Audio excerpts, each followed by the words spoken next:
Olá, hoje é um dia... Ai, tá me ouvindo? Hoje é um dia de conscientização internacional sobre narcisismo, sobre o abuso narcisista. E hoje eu quero compartilhar com vocês parte da minha história, porque sim, eu sou vítima de abuso narcisista.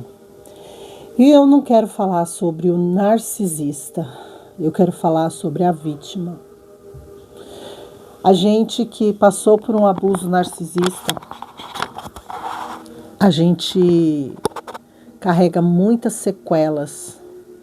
Sequelas como síndrome de Estocolmo, como borderline, como pânico, como depressão e tantas outras coisas, vazios imensos. Então eu escrevi aqui, mas eu vou tentar resumir o máximo que eu puder para que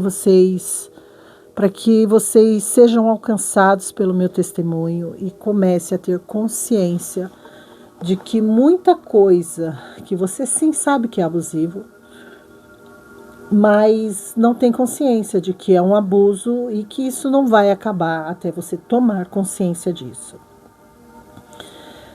Eu cresci numa família muito desestruturada, sou filha de uma mãe solteira que se casou com um homem quando eu tinha mais ou menos uns 2 anos. E até os meus 16 anos, eles me fizeram acreditar que aquele homem era meu pai. Inclusive, esse homem até se parecia comigo, eu me parecia com ele. E foram, até os meus 16 anos, muito abuso, no sentido de que eu era mais velha, eu tinha que cuidar dos meus irmãos.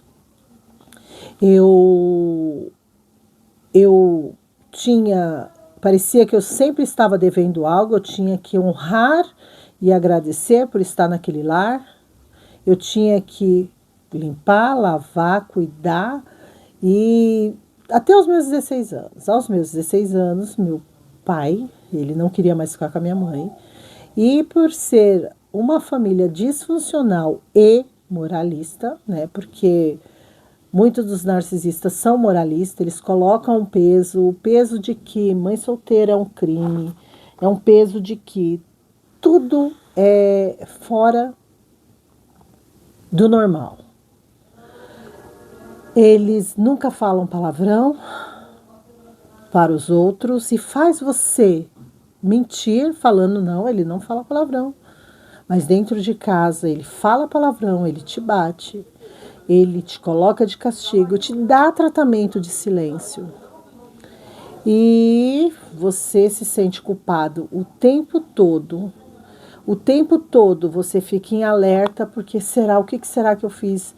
Ele, o pai ou a mãe fica com a cara feia e a criança cresce. O que será que eu fiz? E isso vai acompanhando até a vida adulta. Quando eu tomei consciência dos abusos narcisistas que eu tinha sofrido, uma dos abusadores, minha mãe já estava morta há 2 anos, e eu já tinha passado dos 40 e estava questionando a Deus por que Deus está sozinha, porque eu não consegui, eu sendo inteligente, bonita, sendo financeiramente estar bem, estar em ambientes bons, onde tem pessoas boas, eu não conseguir atrair um homem para mim. Eu não conseguir ter um relacionamento sólido. Meu primeiro relacionamento aconteceu, minha mãe zoava muito esse rapaz, né? Ele era feio, assim, aos olhos dela. Ele era um moleque, né? Um moleque muito bagunceiro, um moleque bem traquina mesmo. E o que acontece? Ela ficava falando, tá vendo lá aquele moleque lá?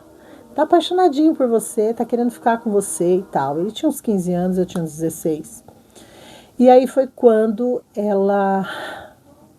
eu descobri que meu pai não era meu pai, que ele era meu padrasto, e eu fiquei desequilibrada. E eu encontrei apoio, eu encontrei afeto nos braços desse moleque.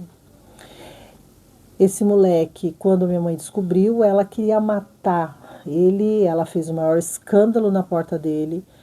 E comigo a mesma coisa, né? Me proibiu de sair de casa. Não, você não vai sair, você não vai ficar com esse menino. E a gente decidiu ser inimigos na frente de todo mundo e ter um relacionamento escondido de todo mundo. Um relacionamento escondido sem perspectiva de vida, de relacionamento a mais, era só prazer mesmo. E foram 2 anos assim. E passou-se, né? Minha mãe odiava ele, falava que ele era horrível e ele falava assim: sua mãe tá doida para ficar comigo. Não, lógico que não eram essas palavras, eram as palavras bem destroçadas, né? Então essa véia quer dar para mim, não sabe como, fica inventando história. E a minha mãe inventava muita história sobre ele. Como que ela saberia tanta história sobre ele, sendo que ela odiava ele e não tinha contato com ele? E aí passou-se o tempo, depois de 2 anos, ficamos 1 ano separados. E um dia encontrei com ele, como de costume, ficamos juntos e eu concebi, fiquei grávida. Nesse momento ele estava passando por uma transição de moleque para homem, e ser homem para ele era ser bandido. E ele me ofereceu essa vida para assumir minha filha, casar comigo, mas ele não iria sair da vida do crime. E aí eu não aceitei, minha mãe me expulsou de casa, só que ela não falou para ninguém que ela tinha me expulsado de casa, e ela saiu falando na vizinhança para os meus irmãos: por que a Jaque saiu de casa? Né? Eu quero saber por que ela saiu de casa, sendo que minha mãe tinha me incentivado a abortar, e quando eu disse que eu não ia abortar, depois de 2 tentativas, eu saí de casa porque ela falou para mim que essa casa é pequena para você, imagina para você e para o seu filho. Então, eu acho melhor você sair. E eu saí, porque ela me pediu para sair, e ela falou para todo mundo que eu saí porque eu quis, porque eu saí rebelde, que como que pode uma filha sair de casa. E aí quando eu completei 8 meses, faltando umas 3 semanas para minha filha nascer, ela pediu para eu voltar para casa, preparou o quarto, disse que o quarto era só meu, que agora não ia ter mais o meu padrasto para me encher o saco. Minha irmã tinha saído de casa, que eu e minha irmã a gente se pegava muito, porque o narcisista, ele faz os filhos ficarem uns contra os outros. Então, se você e seus irmãos não se dão bem, não é por causa de vocês. Vocês nasceram para se amar. Mas um dos seus pais coloca competição entre vocês.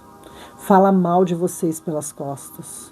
E coloca um contra os outros. Foi isso que aconteceu. E eu e meus irmãos era nesse pé de guerra. E aí eu voltei para casa. 13 anos morei lá com ela. E quando ela estava no leito de morte, ela falou bem do pai da minha filha, sabe? Ela trouxe todo esse enredo, né, para aquele leito de morte dela, e ela dizia que o pai da minha filha era um homem bom, quem não prestava era eu, que ele não assumiu minha filha por causa de mim, e outras coisas mais. Cada relacionamento que eu tinha, ela tinha que aprovar. Eu já não morava mais com ela quando eu conheci o meu ex-marido. E ela falou assim: tem que trazer ele aqui para ver se eu aprovo, né? Para ver se vai dar certo esse relacionamento. E aí eu falei: mãe, eu já tenho quase 40 anos, vou levar um namoradinho para a senhora aprovar? Quem tem que aprovar sou eu. E um dos maiores prazeres dela foi eu ter me separado dele. E eu não vou entrar mais em detalhes, porque são coisas sórdidas que aconteceram. E o que acontece? Eu quero trazer essa história toda para vocês, para que vocês tenham consciência do que é o abuso narcisista. O abusador, ele vai colocar culpa em você. O abusador, ele vai entrar na sua vida, mas só entra um abusador na vida de quem tem espaço. E quem tem espaço para um abusador é uma pessoa que foi adestrada a recebê-lo.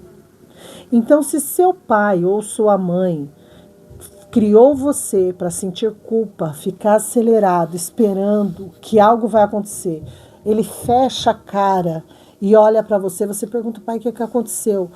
Você sabe muito bem o que aconteceu. Então coloca em você uma culpa que não é sua. Você cresce pensando que todas as culpas do mundo é sua culpa. Então, um narcisista, ele tem um olhar treinado. Ele sabe aonde se chegar. Até mesmo você. Você não vai se entregar para quem está te desprezando. Você vai se entregar para quem está abrindo espaço para você. E você, com a carência, talvez uma carência, você abriu espaço para uma pessoa, tendo compaixão por ela, talvez porque ela está desempregada. E incrível que um narcisista, quando ele entra na vida da pessoa, ou ele entra te fazendo um favor, porque você, quando é um narcisista, né, glamuroso, grandioso, ele está te fazendo um favor, porque você é um coitado, um pobre coitado, precisa dele. E aí ele te enche com a bomba de amor, né? Love bomb, fazendo você acreditar que agora você tem um salvador, uma salvadora. E aí, ou ele entra na sua vida como você sendo o salvador dele. E quando essa pessoa está na sua vida, ela começa a ficar pesada, porque você tem que pagar contas, você tem que lavar roupa, você tem que passar roupa, você tem que ir, você tem que largar tudo que você está fazendo para levar ele para o médico, você tem que largar tudo que você está fazendo para cuidar dos filhos dele ou dela. Então, é muito pesado estar com o narcisista. E aí é onde entra a síndrome de Estocolmo, que é nossa. Ah, coitado, ele está abusando de mim, mas tadinho. E é isso. Para você que está com dificuldade de amar, com dificuldade de ter um relacionamento, eu quero convidar você para no dia 9 de junho, aqui neste canal, às 20 horas, a estar participando da oficina Eu Mereço Amar. Porque a gente que passou por esse abuso, a gente tem essa dificuldade de entender o que é o amor e aceitar qualquer coisa para preencher esse vazio do amor. Só que dentro de nós há sim faísca desse amor, porque o amor é Deus. E Deus quer que a gente viva relacionamentos sólidos, relacionamentos saudáveis. Mas para vivermos relacionamentos saudáveis é necessário a gente olhar para dentro. É necessário a gente se olhar, se perceber e se amar. E quando você começar a identificar dentro de você o amor, você vai entender como é fácil amar. Sendo fácil amar, a gente vai começar a compartilhar o amor e não vai haver mais espaço para abusador. Porque o amor, ele não é ciumento. O amor não é dolorido, o amor não é pesado. O amor é fácil, o amor é leve. O amor, o que é o amor? Escreve aqui para mim o que é o amor. E você que chegou até aqui, está começando a pensar o que foi que aconteceu comigo para eu hoje estar nessa situação que estou, sozinho, velho, doente. Pensa nas suas dores nas costas. Quem tem dor nas costas normalmente leva muito peso. Peso da família, peso do trabalho. Porque quem passou por abuso narcisista acha que pode levar o mundo nas costas. Porque você é forte, você é teimoso, você é guerreiro. Nossa! As vítimas narcisistas, vítimas dos narcisistas, elas são sempre guerreiras. Caiu, tá ali esmagado. Não, mas eu consigo. Tá aqui, ó.